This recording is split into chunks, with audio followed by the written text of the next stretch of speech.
although it wasn't legal. Not only did it expose a level of distrust for the government, like in Watergate, but it also resulted in the US government literally giving an opposing terrorist organization $12 million out of a hypothetical $30 million that was supposed to be given to them, which I think a lot of people would consider to be a conflict of interest. And while obviously getting hostages home is important, giving them a proposed $30 million of weaponry seems a bit counterintuitive. Combine that to secretly funneling money to an organization that is currently trying to overthrow the Nicaraguan government that is funded by the drug trade, that's an entirely different can of worms as well too. And whether or not you think these actions were justified or moral, that's a decision that you have to make for yourself. But the point is the fact that the government was lying directly to the face of the people and doing things that they likely would have not voted towards or supported, which some would consider to be unlawful, unmoral, and unethical. And if the person you're supposed to trust is saying one thing to your face and then behind closed doors doing essentially the exact opposite, it's not a good look for the trust and faith in the institution that you're running.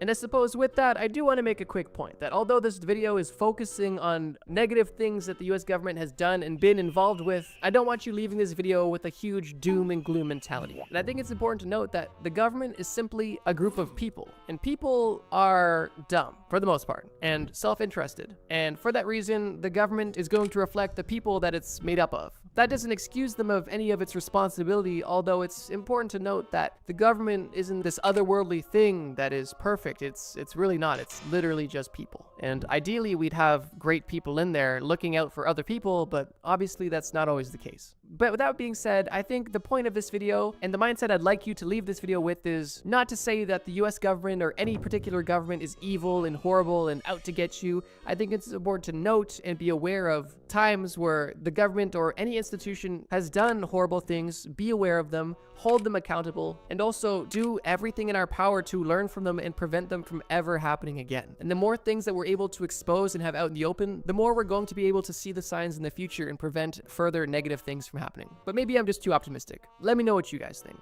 I want to say thank you guys so much for watching. And if you enjoyed this video about true American conspiracy theories and scandals, then I think you'd probably like this video on screen right now. It's a video I posted last week about the most wanted drug lords in America right now, where I detail every entry currently on the DEA's most wanted list. And I'll just tell you right now, this is a pretty insane group of criminals, and I think you're gonna like that video. And in case you haven't seen it, I also made another video about conspiracy theories, and I'll put that one in the description. Thank you guys so much for watching, and as always, trust me, bro.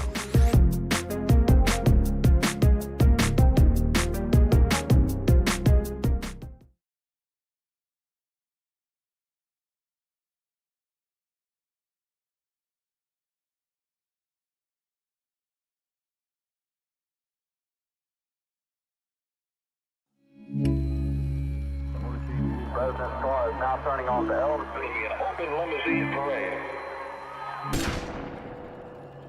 There's a cover-up that's about to happen here. This is Situation Room. I read Kennedy shot in head. The assassination of a president, and then a scramble by the US government to hide information from its people. So much information was hid from the American public. How many shots were fired? 3. The question of who shot JFK and why has riveted America since that horrifying day 60 years ago. But over time, it's become clear that the FBI and CIA kept information hidden, not just from the public, but from the commission in charge of investigating the assassination. This has fueled an understandable doubt in the official account, including, by the way, Lyndon B. Johnson, the president who took JFK's place. Congress even came out in the 80s saying that this was probably a conspiracy. And the public ran wild with this. They came up with hundreds of suspects of who could have been involved in the assassination. Theories like this thrive when government authorities aren't transparent with their people. So let me show you how this happened. Let me explain the official story and why that story has been hit with a wave of doubt over the decades. And explain that unlike a lot of conspiracy theories, doubting the official story here isn't as crazy as you might think.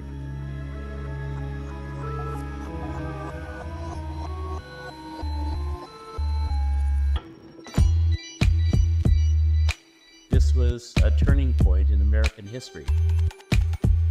People all of a sudden decided, I'm not sure they're telling us the truth.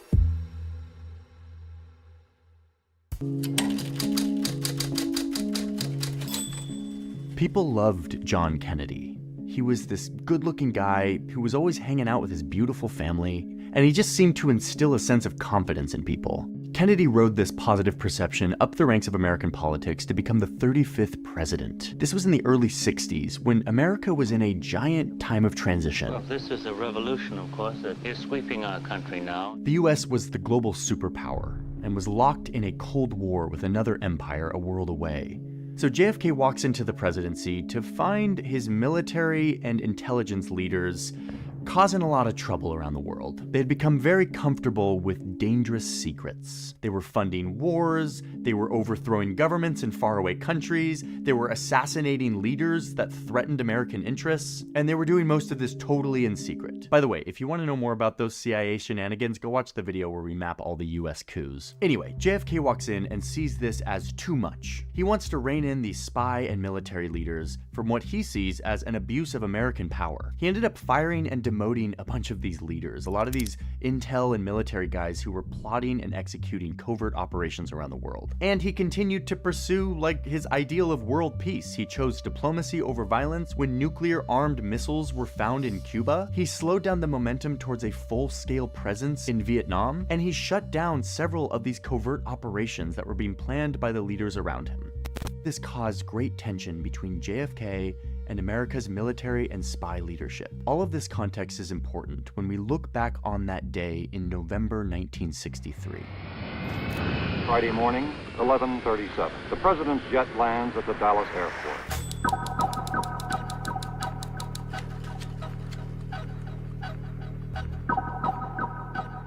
President Kennedy and the Vice President Lyndon B. Johnson arrived to Dallas for a speech that the president was to give. He got in this open-top limousine with his wife Jackie and the Texas Governor John Connally, along with his wife Nellie. They rode through these streets, downtown Dallas lined with cheering spectators. And then gunshots rang out. Kennedy apparently shot in head. Blood was on his head. The shots hit the president in the neck and head, also wounding Governor Connally. The president was rushed to the hospital, where he was pronounced dead. And very often you'll find a zipper hidden in the arm. And Good afternoon, ladies and gentlemen. You'll excuse the fact that I'm out of breath, but... Crazy conspiracy theories that turned out to be true. The Canadian Fruit Machine. The Fruit Machine is an ambiguous name, but if you have a keen mind, you might have had a few assumptions on what it could have been about. But if you're still in the dark, let me give you its other name, Canada's Gaydar, or Gay Detection Machine. That should paint a bit of a clearer picture. If I told you that the Canadian government in the 1960s came up with a strange device and a series of tests specifically made to identify gay men so that they could discriminate against them, you would call me crazy, right? Well, you're not alone, but unfortunately, you are wrong, and the Canadian government did exactly that. Let me explain. The whole point of this fruit machine was essentially to identify and remove homosexual men working in government roles, specifically in the military and law enforcement. During the 1960s, Dr. Frank Robert Wake developed a rather strange series of psychological tests with the purpose of, obviously, identifying gay men. How this machine actually worked was kind of hilarious and extremely rudimentary. Basically, all it would do is it would show you erotic images and say, essentially, gay buzzwords to see if your body had any sort of positive reaction to this stimuli. One of the markers they were looking for was a dilation of the subject's pupils, among other things. This was essentially the equivalent of a lie detector, but instead of detecting lies, it was detecting the big gay. Regardless of its ineffectiveness and rather strange methods to begin with, the results were taken seriously and led to the firing and discrimination of thousands of people, which unfortunately led to a huge rise in suicides, which is just heartbreaking. This entire project was discontinued in the late 1960s, making this entire fruit machine fiasco very short-lived, at least relatively, but the impact was still long-lasting. On top of the jobs and lives lost, the RCMP, the Royal Canadian Mounted Police, still continued to collect files on suspected gay people for years after this project was concluded. So if you're ever with a friend and they say, "That guy's gay," I can tell because I have gaydar. Tell them, you don't have gaydar. The Canadian government had gaydar, and they used it to discriminate. discriminate, whether they were gay or not, as any little twinkling of evidence was good enough for them, and this had huge impacts. Then just sit there and awkwardly look at each other for a few minutes, and if they ask you how you knew this, you know what to tell them. Trust me, bro. The gay bomb. While we're on the topic of the big gay, I have one more for you. That being the gay bomb, which was a non-lethal chemical weapon theorized by, surprise, surprise, the United States military, specifically the Air Force. This bomb's purpose was simple yet strange. It was meant to be dropped over enemy territories, spreading a chemical mixture in the form of gas that would turn enemy troops essentially homosexual. This hypothetical weapon was confirmed in a 1994 Department of Defense document, where it spoke of a hypothetical weapon designed to dispense sexual pheromones among enemy forces to generate mutual attraction. Now, initially, I thought the military application would be that the soldiers would just be too busy loving on each other to get any fighting done, but that wasn't the case. It's actually a lot less interesting. Supposedly, the entire point was to cause confusion and panic amongst these troops, reducing their effectiveness in battle. Picture this. The year is 1993. You and your friend are sitting on the couch watching the movie Sniper, which just came out, when all of a sudden you say to your friend jokingly, I bet the US government's probably thought about making bombs that would turn the enemies gay. You and your friend have a chuckle and continue the movie. However, the following year, you are hanging out with the same friend again, and instead of watching a movie, you are doing something that every teenager does, reading a Department of Defense release, when all of a sudden you see actual confirmation that the US Air Force was contemplating a gay bomb. After reading this, you're shocked, and you look your homie in the eyes and can't believe that your silly little joke was true. And in that moment, you and your friend start making out because you guys were gay. Alright, seriously though, the first two are a bit silly, but these get a lot more serious. Project MK Naomi. As I said Project MK, I'm sure the word Ultra was the first thing that popped into your head. And that's because most people know about that crazy true conspiracy theory. And for that reason, I wanted to add something a bit different. Project MK Naomi was actually the successor of MK Ultra, and was a collaboration between the CIA and the US Department of Defense. And it went on for almost 2 decades, from the 1950s to the 1970s. The entire goal of Project MK Naomi was to gain a deeper knowledge on chemical and biological warfare weapons, specifically to determine what substances would kill people and what chemicals would do what to people. Once the CIA and Department of Defense had a list of chemicals and a list of reactions ranging from irritation all the way to death, they then started focusing on unique delivery systems for these chemicals, most notable of which being dart guns, specifically dart guns either filled or having their tip coated. My fault, twin. My fault. My mic tweaking. What's good, K-Dog? What's good, P? What you on for? Y'all on, man? Y'all having a good day? Reason unfamiliar with Project MK Ultra, it's basically the government using LSD on non-consenting individuals to try to test mind control, as a very basic elevator pitch. But I'm assuming most of you are aware of that one. USA's fake Cuban attack. This video is quickly taking a very dark turn, but that's kind of how these lists go. In 1962, during the Cold War, the US wasn't just tense with Russia, it also had growing tensions with its southern neighbor, Cuba. Specifically because Fidel Castro had risen to power in Cuba, and was a rather large proponent of communism, or at least kept a very good relationship with Russia. During this time, the US experienced the Cuban Missile Crisis, which simply put was Russia putting their nukes in Cuba because the US had put their nukes in Turkey and Italy. This situation was scary, but it was resolved. Boy, you trying to send a nigga to hell, ain't you? Safely. However, the US did not forget, hence them coming up with Operation Northwoods. The plan suggested that the government would carry out a series of fake terrorist attacks on the American military and civilians, to then blame Cuba for these attacks and then justify going to war. Some of these crazy actions that they planned on doing to their own people was hijacking planes, sinking boats, and even bombing US cities, all done intentionally to point the blame at Cuba. But this wasn't just a get back for the Cuban Missile Crisis. This plan was part of a larger effort to oppose Fidel Castro's communist government, which was aligned directly with the Soviet Union, the USA's enemy at the time. And with the Soviet Union having an ally so close to US soil, the US was feeling the heat. Although, would that have justified any of these actions? I don't believe so. That being said, fortunately, none of these actually happened. Although it's not because the government had a change of heart and realized this was awful. President John F. Kennedy simply rejected the plan because he thought that this would cause a large-scale war against Russia, which he deemed to be too risky. Regardless though, none of these horrible attacks injured any innocent people, which is great. And nobody even knew about it until 1997, when the documents were declassified and made public. So yeah,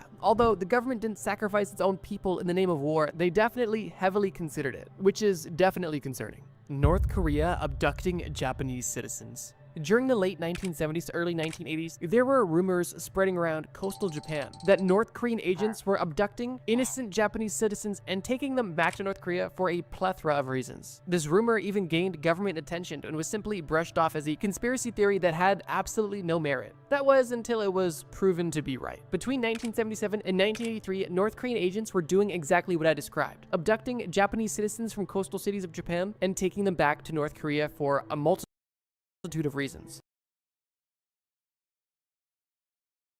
And these people weren't your typical abduction victim. They weren't prostitutes or homeless or anybody who seemed potentially vulnerable. They were seemingly chosen at random, making this even more scary and bizarre. The Japanese government officially recognizes over 17 victims.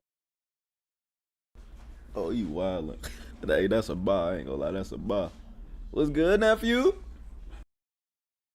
Of North Korea's abduction, although North Korea only claims they abducted 13, which to me is even crazy that they admitted to anything. But some people suggest that over hundreds of people were taken. These victims were ranging anywhere from teenagers to adults, and were kidnapped for, like I mentioned, various reasons, but were most commonly used to teach Japanese or Japanese culture to North Korean spies, so that these North Korean spies could acclimate to the culture and essentially blend right in. Besides teaching at these schools, they would also provide fake IDs for covert operations, as these people weren't going to be in Japan, so spies could take their identity and use them. The only reason that North Korea ever even admitted to any of the abductions was because after investigations by the Japanese authorities, there was simply no doubt at all that these abductions were happening and that these people were in North Korea. It was only until there was absolutely no one else to blame and nowhere else to go for North Korea that they finally admitted. Unfortunately, there really is no happy ending to this story, and the chances are that these abductions have gone on much longer and there has been many more victims than we could have ever imagined in this situation. And with the way that things are currently with North Korea, it's very likely that they will never be held accountable for literally abducting, torturing, and killing innocent Japanese citizens. The US government poisoning alcohol. It's no conspiracy theory that from 1920 to 1933, the US government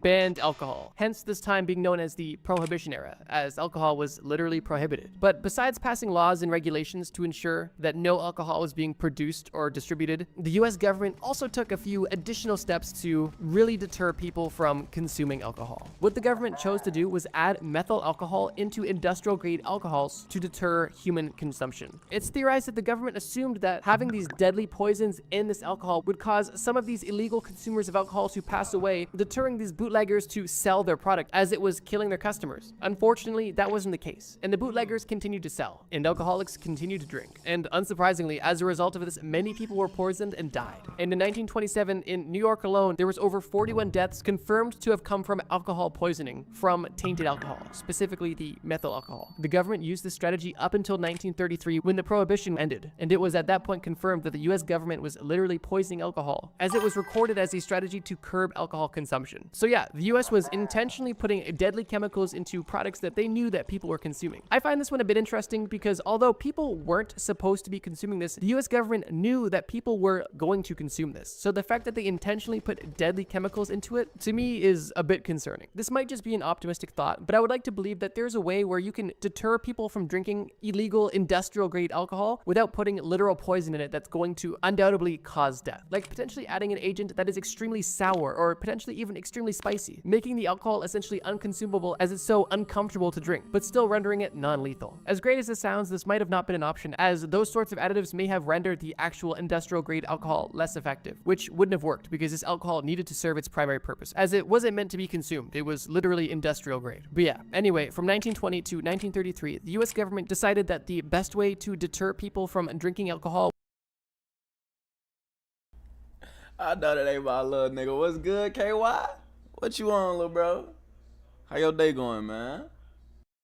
Was by killing them, or at least slowly poisoning them, which I wouldn't say is much better. The USA's fake Vietnam attack. And we're already back. Does this story sound at all familiar? But seriously though, I could make an entire separate video focusing solely on extremely deplorable things that the US government has done. But I do value living, so if you really want that video, let me know in the comments, but if not, I probably won't make it. That being said, let's get into the fake Vietnam attack. In 1964, USA was of course beefing, this time with northern Vietnam. This entire situation is known as the Gulf of Tonkin incident, and it marked a pivotal moment in the escalation of the US involvement in the Vietnam War. The situation happened in early August of 1964 and involved U.S. naval vessels conducting operations off the coast of North Vietnam. On August 2nd, the U.S. destroyer, the USS Maddox, was conducting intelligence patrols. And on this patrol, it encountered 3 North Vietnamese torpedo boats. There's a small conflict which led the Maddox to fire warning shots at the torpedo boats and the torpedo boats to respond with an unsuccessful attack. The Maddox suffered minor damage, literally only took a single bullet hole, but the North Vietnamese torpedo boats were significantly damaged, with crew either dead or severely injured. This entire encounter happened because the North Vietnamese were pretty sussed out about covert US-backed operations happening on their coast. Regardless, this incident was relatively minor in regards to the Vietnam War as a whole. But what isn't is the alleged second attack that happened 2 days later on August 4th, 1964. It was claimed that on this day, another attack on the USS Maddox and the USS Turner Joy had taken place. The ships were claimed to have been targeted based on radar signals and intercepted communications between the North Vietnamese. However, with these claims seeming very plausible, there was little to no evidence and were later debunked. The captain of the USS Maddox, John Herrick, was almost instantly questioning the validity of these claims, as he was the captain and heard no such thing of this second attack. And shortly after, the entire attack was debunked and proven to be nothing more than manipulation. Investigations even confirmed that there was no North Vietnamese forces present anywhere near either of these ships that night, and the intelligence that they had misinterpreted was simply manipulated to spin the story of a potential second attack. The reason why I'm talking about this fake attack is because it was used as justification to amplify the war. Congress even passed the Gulf of Tonkin Revolution, which allowed the US's involvement in Vietnam to escalate heavily, leading to significant troop deployments and a major intensification of the war. It wasn't until years later, after the war had ended, that the US Department of Defense admitted that the second attack never happened. And even later on, declassified documents confirmed that there was a strategic plan to use this fake second attack as a pretext to escalate the war, which ended up becoming one of the most controversial wars in US history. There's no doubt that the Vietnam War was controversial, and this is only a tiny glimpse of some of the stuff that was going on, at least on the US side of things. Project Sunshine.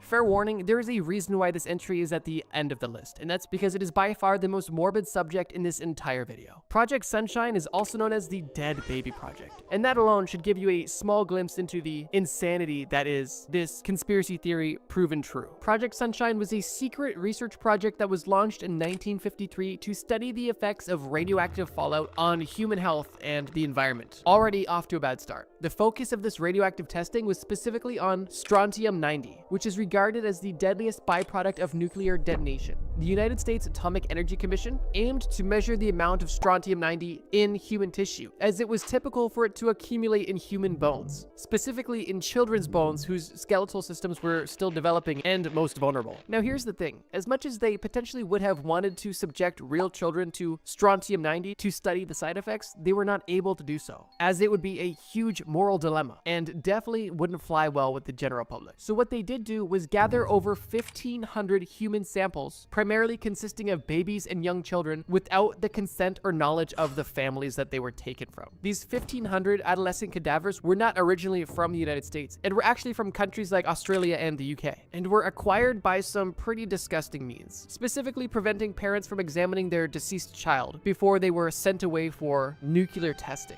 Typically, these deceased children were sent in parts to not raise suspicion, as parents may notice their entire child missing, but they may not notice their child missing a leg if they are not able to view the child's body in its entirety. Like I mentioned at the beginning, this is extremely dark and honestly disgusting. The initial studies on strontium-90 only analyzed the effects on the human remains. However, shortly after, it expanded to studying its effects on natural environments, such as soil, grass, and grazing animals, where they were seeing what the effect of this strontium-90 would be as it ascended up the food chain. I don't think it'll serve as much as a surprise that once the practices of Project Sunshine were exposed, they were met with widespread outrage and even resulted in a stricter ethical standard when it came to scientific research, specifically those involving human subjects, dead or alive. It literally sounds like something your crazy uncle would say at Thanksgiving dinner. Hey, can you pass the potatoes? Yeah, here you go. Oh, did you know that in the 50s, the US government was actually essentially stealing dead children from overseas and using them to test the dangerous byproducts of nuclear fallout? Oh,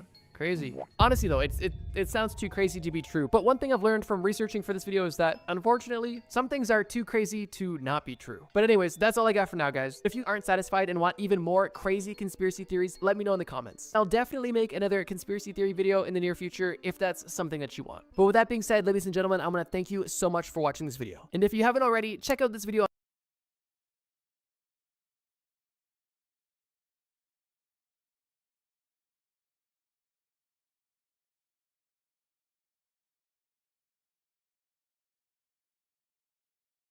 Well, we've all had those moments, usually late at night, where we think about maybe, possibly buying Greenland. All the time. But one incoming president of the United States is actually considering it, and you'll never guess who it is.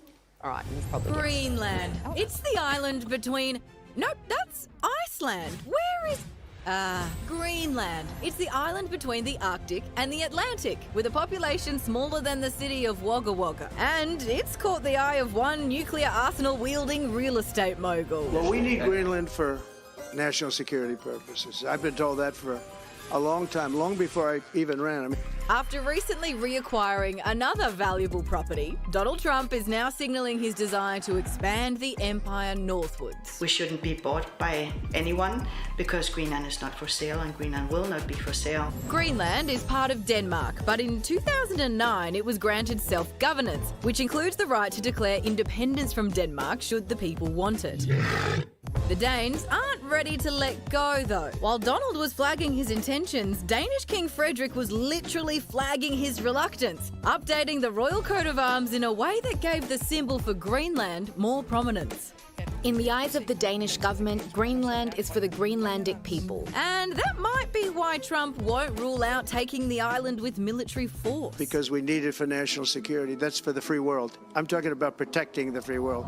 That's because Greenland is positioned between Europe and North America, making it the ideal site the US could repel a potential attack from, say, Russia. Oh, and the place also happens to be super rich in oil and minerals. Which is why Donald's not the first to have floated the idea. President Andrew Johnson considered buying it in the 1860s. Harry Truman offered Denmark $100 million for the island in the 1940s. And former President Trump revived the idea back in 2019. Could be where future President Trump got the idea. He was a good man. I knew him a little bit. All this comes as large adult son Don Jr. arrives in Greenland's capital, though he insists he's just there on holes. Here as tourists, seeing it looks like an incredible place. We're really excited to be here.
Thank you guys so much. So, will the US offer enough green to get Greenland? Or is this one big dream?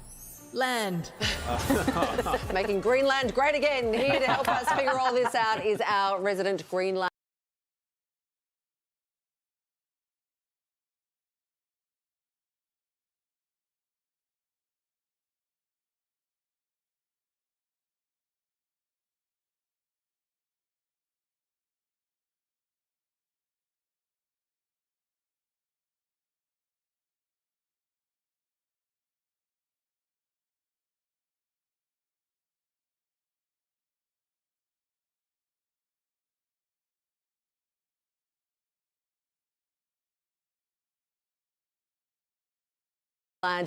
Real estate expert, Nick Bryant.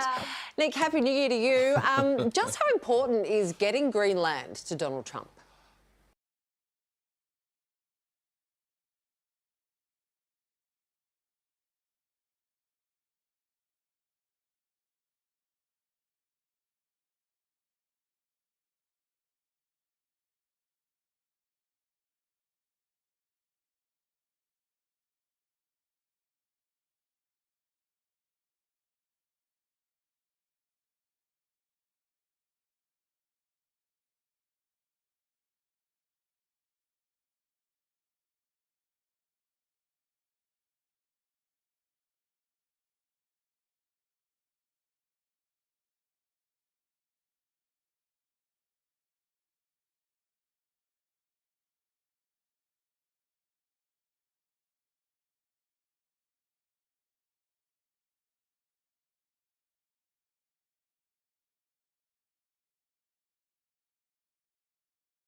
Well, Donald Trump's had a Greenland fixation for some time now. As you said, in 2019, I covered his presidency back then, and he kept on banging on about buying Greenland. He put on social media this picture of a small Greenland village with this giant golden skyscraper in the middle of it, a kind of Trump Tower a la Greenland. So he's spoken of this before. He regarded it as a great real estate opportunity. The Danish Prime Minister back then got really annoyed about it. She described it as absurd. Trump got really annoyed about that, and he decided at the last minute to cancel a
presidential visit to Copenhagen. So it is something he's taken seriously in the past, and it sounds like he's taking seriously now. Can you put a golf course on it, though? Oh, you know? yeah. That's what he thinks. He thinks Greenland is great for golf. It's full of ice. Yeah. Exactly. Ice hockey place is what it is. Now.